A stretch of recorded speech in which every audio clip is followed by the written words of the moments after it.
තව එකක් දෙනවද? මේ ඩයමන්ඩ් මිල්ක් අපේ හදවත සංවේදී කළ සත්‍ය කතාවක්.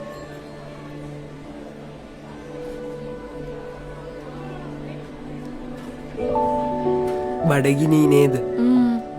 දන්නවද යුනිසෙෆ් වාර්තාවන්ට අනුව ලංකාවේ දරුවන් දෙදෙනෙකුගෙන් එක් අයෙක් කුසගින්නෙන් පෙළෙනවා. එතකොට යාලට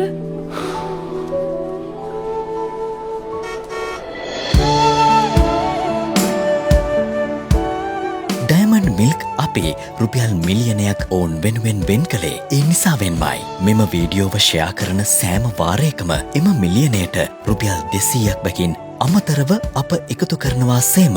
එමගින් එය මිලියන 2ක් දක්වා රැගෙන යාමටද කමෙන්ට්ස් මගින් දුෂ්කර පාසල් ගැන අපට කියන්නටද ඔබට පුළුවන්. ඩයමන්ඩ් මිල්ක් අපේ කිරිකෝප්ප මිලියනයක් රට පුරා බෙදා දුන්නා. මේ බෙදා හදා ගැනීමේ සතුට විඳින්නට ඔබේ වාරයයි.